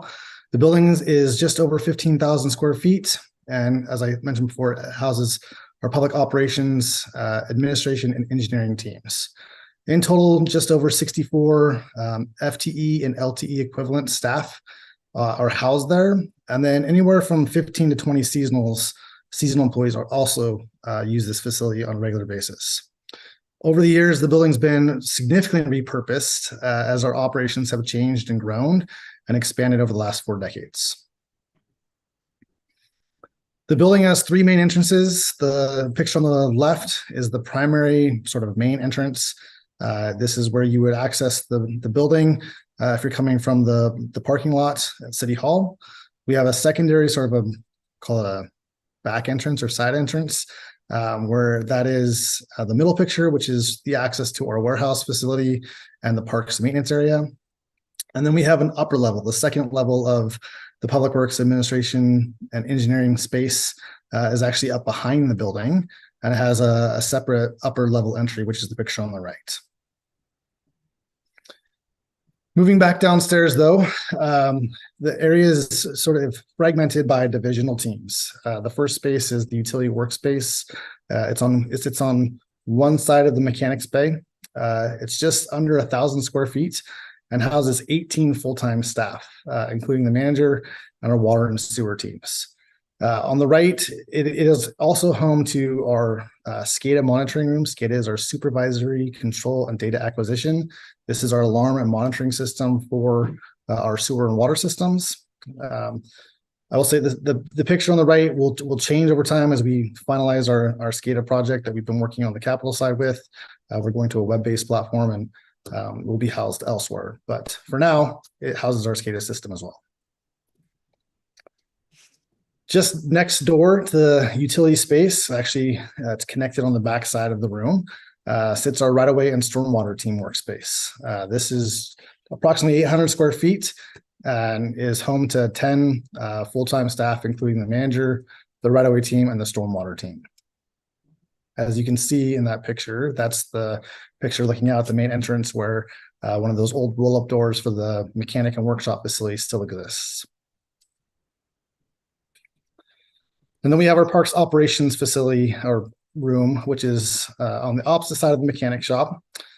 This used to be the old metal sign and right-of-way sign fabrication area that's been repurposed for our parks maintenance team. Approximately just under 700 square feet. and it's home to 10 full-time staff. And this is where we see a number of seasonal employees uptick through the spring and summer months to help with our summer park operations. As I mentioned, the mechanic shop sits right in the middle between our parks operations area and the utility team. It includes one mechanic with 4 roll-up bays that services over 94 vehicles and equipment on a regular basis. As you can imagine, with 94 different vehicles and equipment, different oil filters, air filters, types of oil, brake pads, you name it, all of those wonderful goodies for vehicle maintenance are stored here at this facility. And he utilizes a portable vehicle lift system now throughout those 4 bays to help with the operation and maintenance of those vehicles. So just a visual reference of that lower level that we've talked about. As you can see, the mechanic shop is that red larger area in the middle. As you can see, the parks maintenance and the utility team are sandwiched on both sides of it, which we'll talk about as we get further into the presentation. By the way, in Storm, they have the backside of those 2 facilities are actually connected. They're not totally separated space. The warehouse is our warehouse function, which houses lots of our equipment, ongoing day-to-day materials. Again, we'll talk about that a little bit further, but this floor plan gives you an idea of what the lower level of the facility looks like. Speaking of the warehouse, so the warehouse, why do we have a warehouse? Well, we are an island. We have a significant full-service city service that we provide each and every day. So the warehouse houses equipment and materials for use on a day-to-day basis. Things like cleaning supplies for park restrooms and city facilities, signage placements for when stop signs or yield signs or other roadway markings are damaged, ice melt, a number of various and miscellaneous water supply parts, repair bands. So if we have a mainline break, all of these essential materials are stored here in the warehouse for access so that we're not having to travel off island to go get these materials in case of an emergency and to help support our day-to-day operations. As you're starting to get a picture, we have a lot of people and a lot of equipment and a lot of things in a very small space. And so we have utilized every nook and cranny of this building to find different storage and different uses for different spaces. So on the left is actually the hallway below the 2 areas between our upper and lower level. Right outside the restroom facility, that's where you can see we have a Xerox copy machine as well as some additional storage of materials. Our server room is situated within an old janitor closet, again, sandwiched between the 2 restroom facilities. And then the picture on the right where our team has utilized wall space. That door is actually behind that equipment that's been closed off. It's interconnected between 2 different bays that's been permanently closed so that they can utilize the wall space for their equipment they use on a regular basis. Downstairs, we have a men's and women's locker room. This is a picture of the men's locker room. As you can see, sort of just going left to right, is how you enter the facility. We do have 52 lockers for our staff. There are 3 shower stalls, and then 2 stalls and 3 urinals for the men's restroom. And on the women's side, we have two stalls and 12 lockers for the women's side. We do have a mudroom and a laundry room. This is on the back side of the facility. It's connected to the restrooms. We do have crews that work and perhaps not the best of conditions at times working within the sewer system. It can be messy at times where crews need to come in and shed clothing, put stuff in a washer and dryer so those contaminated materials can stay outside of other places. They hose off, they go into the shower and utilize those adjacent locker rooms and spaces to clean up on a as needed basis. As you can see, the mudroom and laundry room is also another place for storage of miscellaneous things, and it's right next to the janitorial closet. So oftentimes the janitorial closet, which is quite small and narrow, bleeds into the mudroom and laundry room space. As we move upstairs, that's where our admin and engineering team are housed, which includes 19 full-time staff. They are, a handful of them are in a hybrid setup. So we do some hoteling with with our desk spaces. But it's just under 2,000 square feet. And then following the closure of City Hall, our utility building team actually moved up to the Public Works building as well. We have one conference room to support all of our operations, including our capital team, which comfortably sits 6 to 8 people.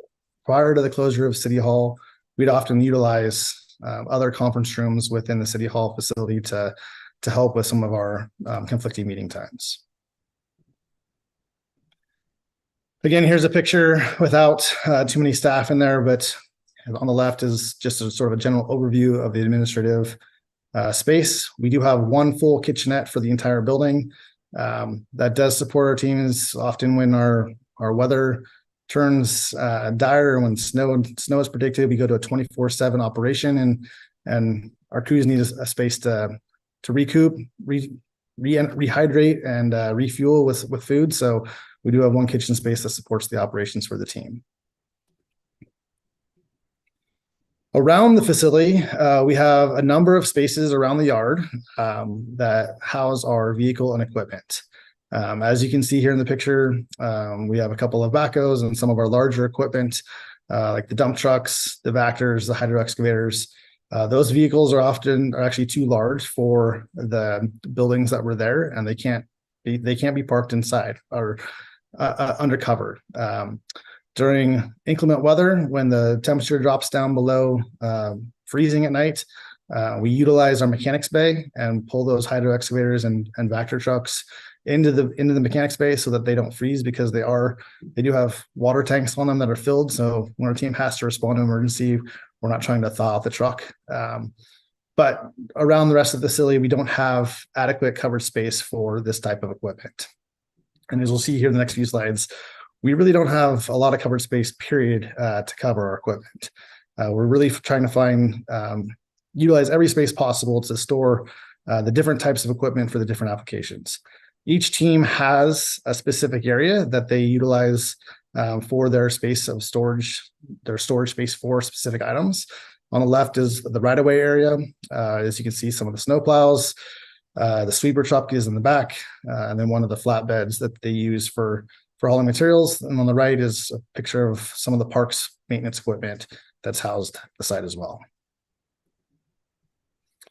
Additional sites of the yard, again, we do have some covered storage areas that are used for small tools and equipment.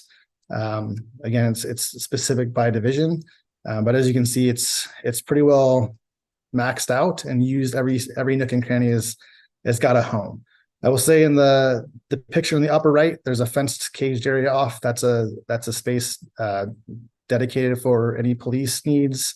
If they have large pieces of equipment that are confiscated at times, they often use that secured space for some of their police items as well. Around the yard, we do have a number of different materials that are used, whether it's our vegetation and tree clippings that get repurposed back into the parks and right away, whether it's our different types of rock and sand that's used for different projects, our decant facility or sand and salt and sand combination for different applications. We do have different material storage spaces around the yard. So why are we here? As Jesse mentioned, we have begun the facility condition assessment for the Public Works building.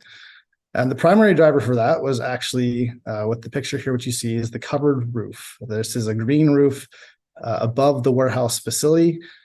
And then in the background, there is the mechanic shop on the left, and then the administration and engineering space on the right, those two white buildings in the background. Next slide. So the warehouse roof has been failing for quite some time. And when I say it's been failing, it's been leaking for quite some time.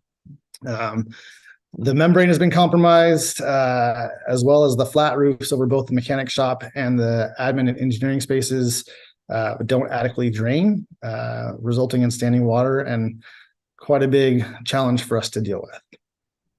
As you can see in the next two pictures here, we have, I'd like to say, a state-of-the-art containment system that we've set up in our warehouse. That is a tarp that is being used as a funnel to then channel the water down into ultimately a floor drain and out of the facility. Again, this isn't a warehouse facility.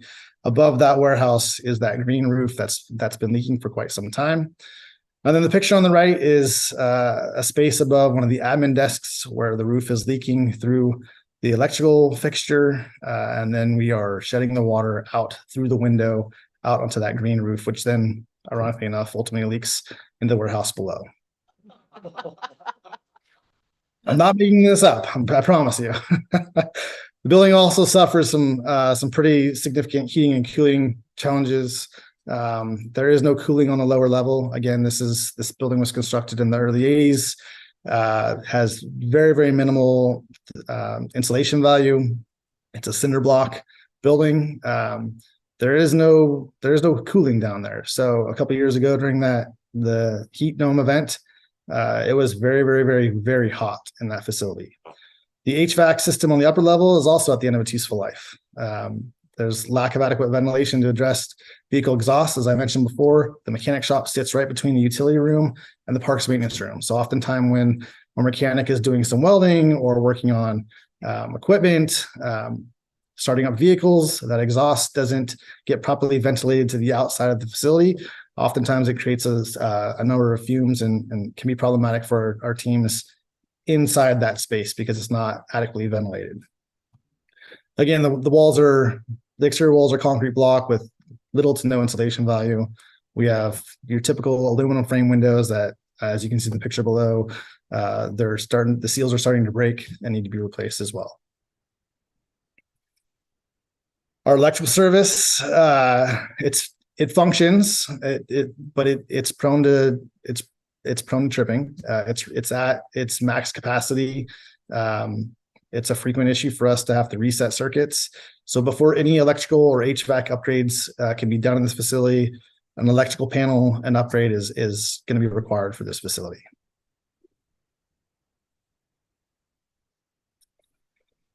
As I mentioned, that leaking roof above the warehouse was sort of the beginning of the process on the Public Works building. How do we deal with it? Where's the leak coming from? Has the leak caused other issues for us to be aware of? So we've had a structural assessment preliminary completed, and there are some deficiencies that we are aware of. The Public Works building was not designed to meet the seismic resilience required for an essential facility following an earthquake. It actually found that it's inadequate to remain operational as a seismic risk category 2. There's different categories of risk for buildings. It doesn't even meet the category 2 certification. Usually those public works facilities should meet a category 3 or category 4 to ensure that our essential functions of supporting the operation following a seismic event remain operational. So what does that mean? We are working with a consultant team right now to identify what we can do in the short term to address the connection between that wood frame roof and the exterior walls, which is currently inadequate. It has to be retrofitted, even with the short-term occupancy. So that's something we're working with our consultant team right now. In addition, the green roof, the material as part of that green roof needs to be removed. That'll help lessen the volume, the mass. That's part of that's part of the issue, the contributing issue to the seismic issues, the structural issues that are concerning. So reducing that weight will also allow us access to get in to actually do a repair on that membrane that is obviously has at least one hole, probably a number of holes in it, and replace the membrane as part of the project. Our full structural analysis is underway and will be available later this spring. Porta potties. What would a Public Works presentation be like without porta potties? Public Works, given the staffing levels that we have in Public Works, our restroom facilities are currently inadequate. They're not sufficient enough to meet our staffing levels. So we have 2 portable toilets on site to meet those needs. That can be pretty eye-opening for anybody who's going to use the facility when it's 10 to 15 degrees outside, as it was just a couple of weeks ago. Additionally, there are no restrooms on the second floor of the building. If you have limited mobility and you are housed on the second floor of this facility, you have an inaccessible restroom on the lower level. So that is something that needs to be addressed, and it's just an issue with the age of the facility. Fire suppression. We do not have a fire suppression system. This is problematic when you have a mechanic shop that has storage of materials for the types of materials that he's using for the operation and maintenance of the equipment and the vehicles that we have. The building does currently have a fire and heat detection only, but no sprinkler suppression system. Again, this is more problematic in the mechanic shop and the warehouse where we have those flammable materials stored and liquids are stored. And then, as I mentioned, the outbuildings around the facility, as you've seen through the pictures, we are literally utilizing every space available to us to store things, and not storing junk. We're trying to store things like our soccer rules when the soccer season's not in session, right? Those soccer goals can be very expensive. So we often utilize these accessible roofs to store that type of equipment, or holiday lighting displays, things like that. Unfortunately, these accessible roofs do not have a railing system protecting against falls. So a railing system has to be installed on all edges to meet those code requirements, which is currently being scheduled to be installed this year in 2024. Excuse me. The building also has a significant amount of wired glass throughout it. If you actually come up to the Public Works building, one of the hallways on the interior hallways is completely lined with wired glass. This is now a potential safety hazard. If it does break, the wire mesh weakens the glass and creates jagged glass shards. That's obviously not appropriate, not healthy for a business environment. So we are working to get a protective film put over the glass to contain it, at least as a short-term interim measure. That will be done later this year as well, as part of 2024 work. So where do we go from here? Great questions, right? We're finalizing reports and cost estimates. We are quickly ramping up for the next CIP, Capital Improvement Program budget development. So we are in the midst of identifying those critical system repairs to extend the useful life of the building by 5 to 10 years. And those reinvestment projects will be presented as part of the council consideration for the CIP development.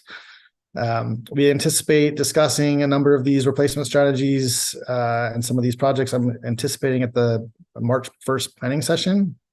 And while we're doing that, our consulting team will finish and resume their work on the other facility condition assessments this year, with the goal of completing those by the end of 2026. So again, tonight was just an introductory conversation, start highlighting some of the challenges that we face with this facility. With me this evening is Elaine Summergren, our Deputy Public Works Director, Jamie Page, our Support Services Manager, as well as members of the consulting team. So we are here to answer any questions that you have about our lovely facility. Okay, council, any questions? Councilmember Reynolds. Mr. Kinder, I know you're not old enough to know the answer to this personally, but hopefully by secondhand. What happened before 1981? Where was all that equipment and supplies housed? So my understanding is that before 1981, I'm just maybe just a hair too young for this, but I'm assuming you at least weren't working for the city then, if you were alive. I wasn't working for the city then. I certainly had hair though. The operation was much smaller. So again, the facility originally started as a mechanic shop and a workshop, and so much smaller team, much smaller dynamic. The needs of the organization have grown over time, and with it, we've just found a way to fit within the existing structure of the facility. We haven't grown the facility and done things differently. At the time when the facility opened, it was a much smaller operation. But you must have still had need to store supplies and trucks and maybe a mechanic's shop. Was there another building somewhere at some point, or that this one replaced, or? I do not know that off. I do not know. We can look through the records and see if we can find that out. I'm curious because maybe there'd be a lesson there as to how to survive in the transition. Whatever we did back then, maybe we could partially utilize it now. Good thought. Councilmember Jacobson. Yes, I've got several questions. First one of which is not a question but a comment, and that is kudos to our leadership team for having undertaken a facilities assessment that we're doing, because absent doing that, it would be very difficult to understand how we should spend our money in the future to preserve or to upgrade facilities we have. And what I'm about to say is not intended in any way of shooting the messengers of this message. But one of the things that reading through this facilities assessment that comes out loud and clear is that apparently relatively little maintenance has been done on it. And my conclusion there is that it appears that things don't work anymore and they're just left to lie. And, you know, I'm not passing judgment on which ones you should keep and which ones you should haul to the dump, but there are some life safety kinds of things, such as the vehicle exhaust ventilation system or removal system, the lighting, which the report talks about innumerable bulbs that don't work or something else. That there are things that one would consider would be things that you would want to fix, particularly because they have life safety implications. And so my comment is directed this way, that when we look at facilities maintenance, are we going to be looking in the other facilities with what kinds of things need to be done short-term and long-term to preserve the useful life of those buildings? Yeah, no, I think your comments are fair. I think it's not, the report speaks for itself, as you said. There are things that have been, let's just be honest, there have been systems that have been neglected for years. I don't know the history as to why. They are what they are. But yes, to your point about looking ahead to the other facilities, absolutely.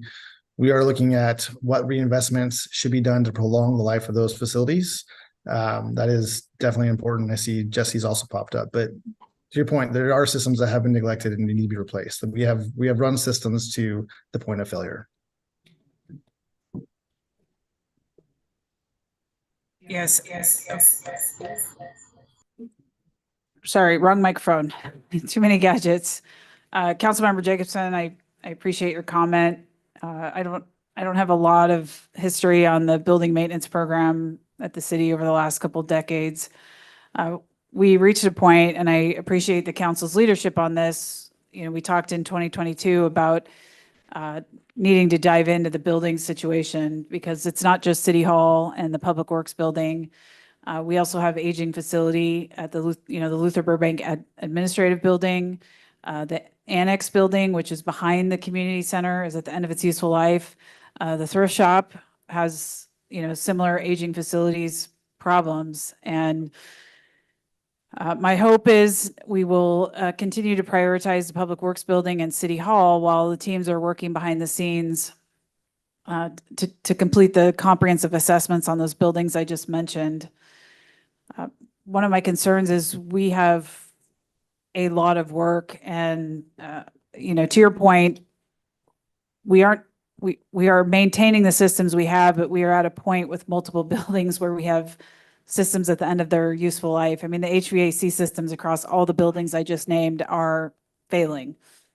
So pretty considerable investments, and I look forward to working with you all on the policy direction, and certainly talking more at the planning session about prioritizing the Public Works and City Hall facilities. Well, thank you very much for your leadership on this, because but for that, we probably wouldn't know, how deep a pit we're in. And so thank you. That's well done to you and to Jason and his team for belling up to these kinds of things. And I, for one, would be very supportive of accelerating the facilities assessment to the extent it doesn't overburden our staff that has one or two other things to do in the public works area. So that's my 2 cents for it. Thank you. Thank you. And Deputy Mayor Rosenbaum. Thanks. I was going to say a lot of what Jesse said, maybe try to put a more optimistic spin on some of it, that it's an opportunity, but I do think there is obviously a lot of work here. I think this report does a good job of getting into that at a real structural level, but if you haven't had a chance to go look at it, and Jason, I do hope there's an opportunity we could maybe invite residents to come look at it, because I do think in person it's an even more challenging picture, I would say, in terms of the working conditions. And also, I mean, literally the work that comes out of there is what keeps the island rolling in so many ways. And I think having that that structure in good shape and working is really important. I wish you had seen Chief Lane's face when he mentioned the fire suppression or lack thereof. But I just want to say thanks to the team. I think this is important, and obviously all the work that's going on in the facilities assessment. I think it gives us a really good picture as to what we have to do to set our community up for the future. So thanks to those folks who are working on it. I'm with Councilmember Jacobson that anything we can do to get the full picture on this, so we can really have a good conversation with the community about how we're going to identify and really tackle these challenges going forward is helpful. Thank you. Councilmember Jacobson, did you have other items? Oh, you're on mute. I did. My other question is, apart from curling my hair, when I looked up at the cost of some of these things, and the amount that our soft costs basically double what is labeled as our direct costs, as I read the pages 54 to the end of this report. And since our city isn't made of money unless somebody's discovered a new thing here, I think we need to work very hard on something else, and that is getting design build authority so we can cut some of these costs. And by design build authority, I mean that we get people, contractors and other people to give us a design in response to RFPs. And I know that that's not, that's neither, that doing those things isn't free, and there's a lot of work involved in it because I've been doing that a lot of my life. But we have to figure out a way to make these things more cost affordable. And I know that there's some state legislative restrictions, and I can talk with you, Jesse, or you, Jason, or you, Bio, or something to really work on this to get ourselves in a position where we can do this work more competitively from a cost perspective. And I'm happy to help because I've been up to my neck in this stuff for a good portion of my life. Old hand. Councilmember Weinberg. Yeah. I thank you for the very thorough presentation and very thorough analysis and assessment of the facility and giving us a walkthrough.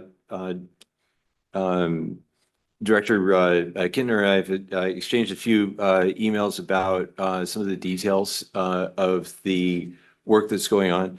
These facilities have gotten a lot of heavy use and continue to get a lot of heavy use every day. And we've gotten 40 years of useful life out of this maintenance facility, which is saying a lot for a facility that has this much going on in it every day.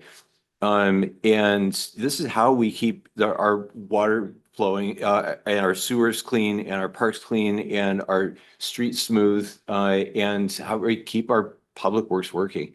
And so, yes, we've got an opportunity here to invest in the future for a new building for future generations.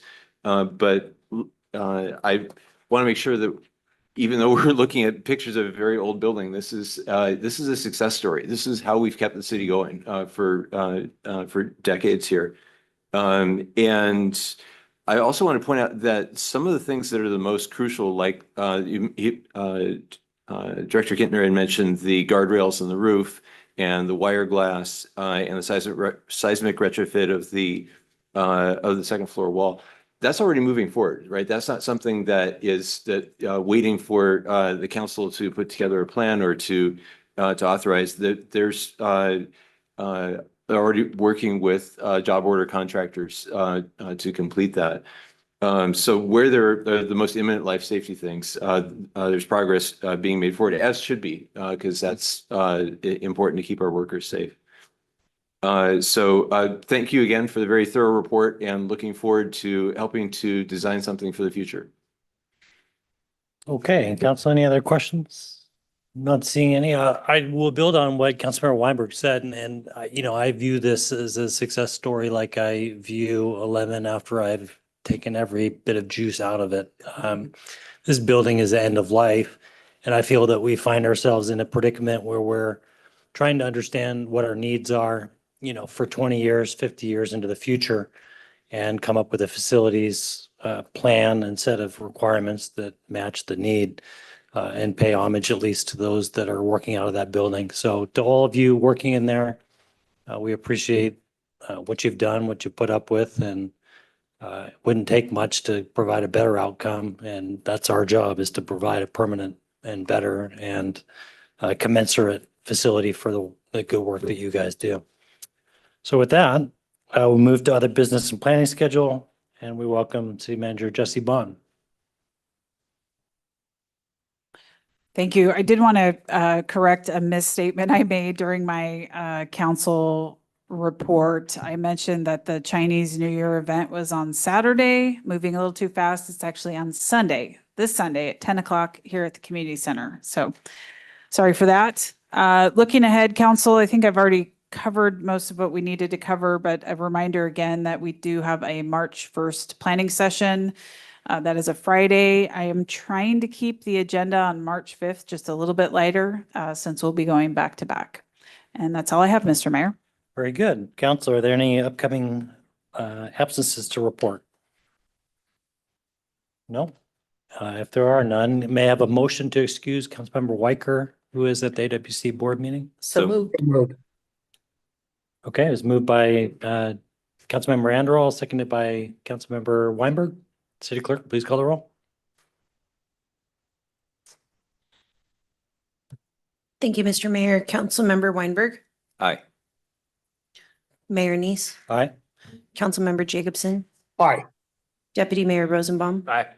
Councilmember Reynolds, Aye. and Councilmember Anderall. Aye.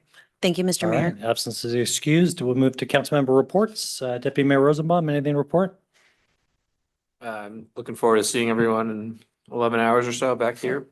Over there. Might just sleep up under this table, but no, obviously I was just looking at the event.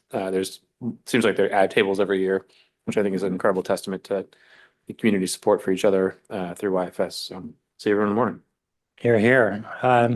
I'll be in Olympia starting tomorrow morning after the YFS breakfast for a couple days with AWC, trying to drum up some interest in our legislative priorities. Councilmember Weinberg, any report? Oh, yeah, it's been a busy couple of weeks. So the Superintendent's Community Advisory Council met on Wednesday, the 24th January.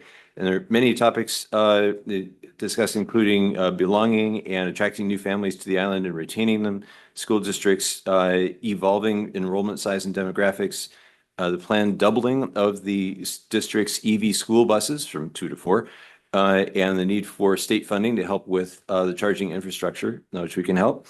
The start of a new task force to discuss policies around artificial intelligence and events and ongoing collaborative efforts planned for the school district's broad spectrum of partner organizations, including the school board and YFS and PTA and the Schools Foundation, Boys and Girls Club, King County Library, Parent Edge, JCC, faith organizations, and of course, MIPD. And then there's an Arts Council meeting on Wednesday, the 17th, and we discussed the upcoming events like the Lunar New Year celebration this weekend, Leap for Green, and Pride in the Park. We discussed the Arts Council's bylaws and plans for the Arts Council engagement in different 2024 events and starting a plan for how to deploy the 1% for the arts funds over the next 6 years, which will be exciting. There's a K4C, which is the King County Cities Climate Collaboration. And the outreach committee was met on the 2nd. And in our hour-long discussion, we focused almost entirely on the pending state legislation and what the group could do to support the half dozen or so climate-related bills that made it past the first round of cutoff in the legislature. Our particular interest is in HB 1361, which will turn more of the quarterly carbon auction proceeds into electric school buses.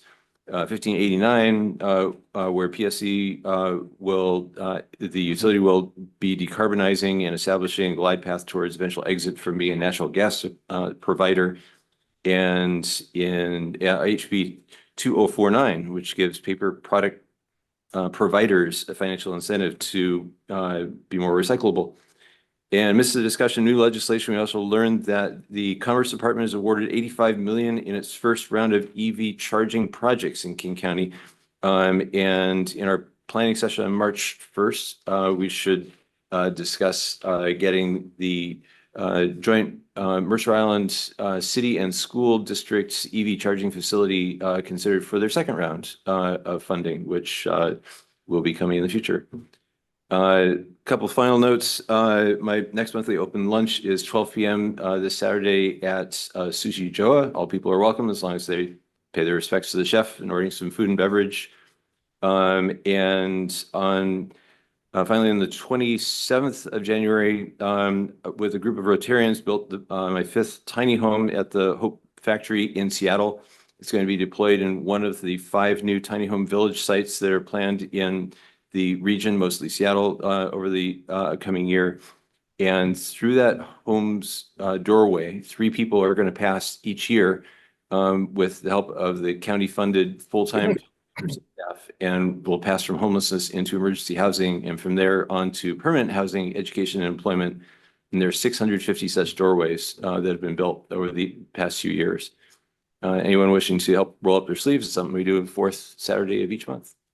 Thank you. Okay, Councilmember Reynolds. A couple of quick things. One, look forward to seeing you all at breakfast tomorrow morning. Second, wanted to say specifically and out loud, big congratulations to Andrea. That's kind of a cool deal that you got that. They're very impressed. Third thing is just to let everybody know, I think the mayor and the city manager know, but maybe not more broadly, that I spoke in Olympia myself these last couple of weeks, 3 different times on 3 bills related to gun violence prevention. You may hear some pushback in the community on that. I want to make sure everybody knows that when I did that, I was speaking as an individual and made very clear that I was not speaking on behalf of the Mercer Island City Council on that. Many of you might have agreed with me or not. I don't know, but I wanted to make sure everybody knew it was just me as an individual that was speaking. Thank you. Councilmember Anderall. Yeah, we had the Open Space Conservancy Trust quarterly meeting in January, and the first meeting in March, first regular meeting in March, they'll be presenting, the trust will be presenting its 2023 accomplishments and 2024 work plan. So, and then spoiler alert, the new funding and the new parks levy is being extraordinarily well spent and productively spent. Great to hear. Deputy Mayor Rosenbaum, or sorry, Councilmember Jacobson.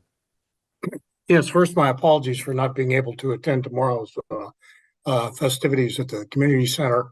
I have, however, not only is my check in the mail, but I paid an appropriate penalty for being out of town. So there's that. There's one other thing, and utility board meets next week, and so there's nothing new to report on that. There's one thing I'd like to say, and I'm not sure if this is the right point, but there was a comment made during the appearances about the election of our deputy mayor. And I'd like to make one thing very, very clear. I nominated David Rosenbaum to be our deputy mayor 2 years ago, and I think again this year. And I did so because I thought he was the best, most qualified of the remaining 6 of us to fulfill that job. And I have, not only in terms of experience and skill sets, but by demonstrated performance. So any suggestion that he was elected for any reason other than the fact he's one hell of an accomplished and accomplishing guy is just utter BS. And I want that to be very clear. We appreciate that support. We agree with you. Although I do think that the public comment, which was a little difficult to understand, was talking about a different city deputy mayor. But we're blessed with Deputy Mayor Rosenbaum. Yeah, Jake, I appreciate that. It means a lot. Thank you. I appreciate it. Well, who knows what that source was referring to, but if it had any application here, it was completely misguided. Thank you, Councilman. I sincerely appreciate that. I was a little unclear what was being spoken about, but I appreciate your confidence and kind words. Okay, the next hybrid meeting of the City Council is scheduled for Tuesday, February 2024 at 5 p.m. The time is now 7:04 p.m. The City Council will go into executive session for approximately 70 minutes to discuss with legal counsel pending or potential litigation pursuant to RCW 42.30.110, paren 1, close paren little I, close paren, and to consider the selection of a site or the acquisition of real estate by lease or purchase when public knowledge regarding such consideration would cause likelihood of increased price pursuant to RCW 42.30.110, paren 1, close paren little b, close paren. No action will be taken following the executive session. As a reminder to the council, please stay seated until the city staff has terminated the broadcast. Good evening, and thank you for joining us tonight.